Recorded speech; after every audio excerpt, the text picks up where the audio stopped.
नंदनवन में सूरज आग के गोले बरसा रहा था। तालाब सूख चुके थे और पेड़ों की छांव भी बेअसर हो रही थी। लेकिन बरगद के एक पुराने तने के नीचे रानो चिड़िया पसीने से लथपथ होकर घास के तिनकों के साथ कुश्ती लड़ रही थी। वो अपनी छोटी सी चोंच से घास के रेशों को बड़ी नजाकत से बुन रही थी। ओह, ये साधारण घास की टहनियाँ बहुत जल्दी सूख जाती हैं। काश मैं कोई ऐसा तरीका ढूंढ पाती जिससे ये तिनके धूप में भी ठंडे रहें। अगर मैं इस नीम की टहनी को दाईं ओर लगाऊं, तो हवा और भी ठंडी हो जाएगी। नन्हे चूजों को दोपहर में नींद नहीं आती, उनके लिए ये बहुत जरूरी है। अरे ओ रानो, मेरी छतरी भी अब काम नहीं कर रही। क्या मेरा एसी तैयार है? कल रात तो गर्मी के मारे मेरी कांव कांव भी ढंग से नहीं निकल रही थी। रानो, ओ रानो, जल्दी कर भाई, मेरा घोंसला तो तंदूर बन गया है। मेरे अंडे उबल न जाए कहीं। कालू भाई, थोड़ा सब्र रखिए, बस आखिरी गांठ बांध रही हूँ। आप जानते हैं ना, मैं घास को पहले नदी के पानी में भिगोती हूँ, फिर बुनती हूँ, ताकि ठंडक बनी रहे। वाह रानो, तुम्हारे हुनर की चर्चा तो बगल वाले जंगल तक पहुंच गई है। ये लो, चने के कुछ दाने। ये तुम्हारी आज की मजदूरी है। बस मेरा काम जरा स्पेशल करना।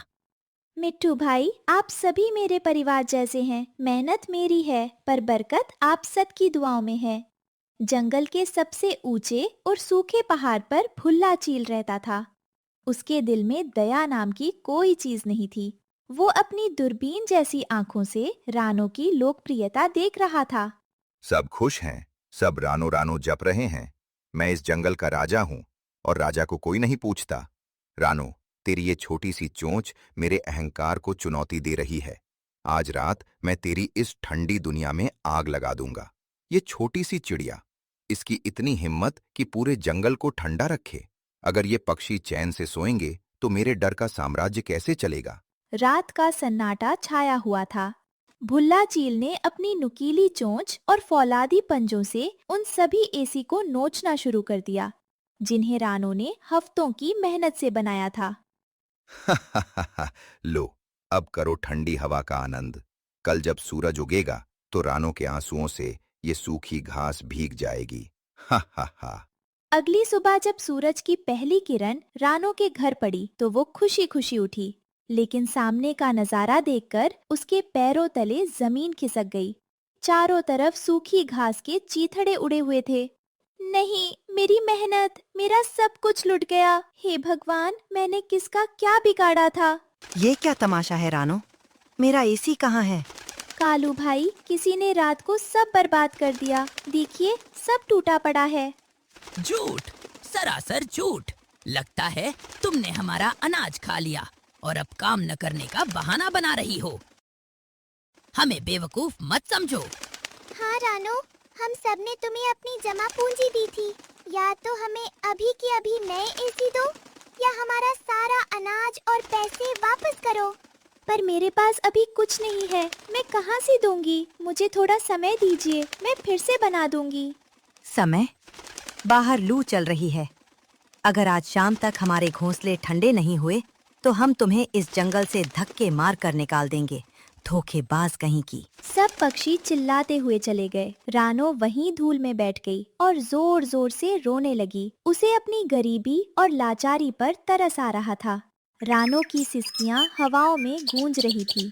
तभी अचानक जंगल के बीचों बीच एक ठंडी लहर चली और एक दिव्य प्रकाश पुंज प्रकट हुआ। उस रोशनी के बीच से वन परी बाहर निकली। धीरज रखो रानो, तुम्हारे आंसू मोती जैसे कीमती है, उन्हें व्यर्थ मत बहाओ। आप कौन हैं देवी? क्या आप मेरी बेगुनाही जानती हैं? मैं सब जानती हूँ। मैंने भुल्ला चील की करतूत भी देखी और इन पक्षियों का स्वार्थ भी। लेकिन तुम्हारी मेहनत सच्ची है। ये लो, ये इंद्रधनुषी जादुई घास है। जादुई घास? मैं इसका क्या करूंगी? इस घास में मेरी जादुई शक्तियाँ हैं। इसे बस उन टूटे हुए हिस्सों पर छुओ और अपने मन में निर्माण की इच्छा करो। ये एसी ना केवल ठंडी हवा देंगे, बल्कि इनमें से मधुर संगीत भी निकलेगा। परी ओझल हो गई और रानो के पास घास का एक चमकता हुआ गट्ठर रह गया। रानो ने कांपते हाथों से जादुई घास उठाई और जैसे ही टूटे हुए ढेर पर रखी, एक चमत्कार हुआ। देखते ही देखते हवा में घास के तिनके खुद ब खुद बुनने लगे। एक के बाद एक बहुत सारे सुंदर और हरे भरे एसी तैयार हो गए। रानो, घबराओ मत, हम खुद को ऐसे ढाल लेंगे कि लोहे की चोंच भी हमें तोड़ नहीं पाएगी। हम में से निकलने वाली हवा नंदनवन की आत्मा को शांत कर देगी। पक्षियों, भाइयों, यहाँ आओ, देखो तुम्हारा काम पूरा हो गया। ओह, ये तो पहले वाले से भी 1000 गुना बेहतर है। रानो, हमें माफ कर दो, हमने तुम पर शक किया। वाकई ऐसी ठंडक तो मैंने स्वर्ग के बारे में सुनी थी। रानो, तुम तो जादूगरनी निकली। मैं इन्हें फिर से नष्ट कर दूंगा।